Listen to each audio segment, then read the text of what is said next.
आणि एक महत्त्वाची बातमी आहे, अभिजित पानसेंना कोकण पदवीधर निवडणुकीसाठी भाजपनं पाठिंबा द्यावा। मनसेचे नेते वैभव खेडेकर यांच्याकडून भाजपकडे पाठिंब्याची मागणी करण्यात आली आहे। लोकसभेमध्ये आम्ही पाठिंबा दिला, आता भाजपनं आम्हाला पाठिंबा द्यावा असं वैभव खेडेकर यांनी म्हटलंय। निरंजन डावखरे यांनी 10 वर्षांमध्ये पदवीधरांचा आवाज उचलून धरला नाही असं देखील खेडेकर यांनी म्हटलंय। दरम्यान अभिजित पानसे उद्या आपला उमेदवारी अर्ज दाखल करण्याची शक्यता असून आज बैठक घेऊन ते निर्णय घेणार आहेत।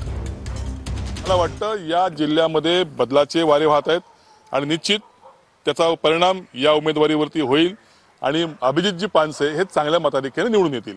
जसं भाजपाने आम्हाला शुभेच्छा दिलेल्या आहेत तसं आम्ही देखील महाराष्ट्र नवनिर्माण सेना म्हणून त्यांना शुभेच्छा देतोय, कारण गेल्या निवडणुकीमध्ये आम्ही त्यांना मदत केली होती। आता त्यांची जबाबदारी आहे की त्यांनी आम्हाला मदत करावी, त्यांना आम्ही बिनशर्त पाठिंबा दिलेला आहे, त्यांनी आम्हाला ह्या निवडणुकीत मदत करावी, अशी दोस्ती त्यांनी निभावावी असं आम्हाला या ठिकाणी वाटतं। सन्माननीय राजसाहेब ठाकरे या संदर्भात योग्य पावलांनी जात आहेत असं मला वाटतं आणि त्यांचा आदेश मानून आम्ही ह्या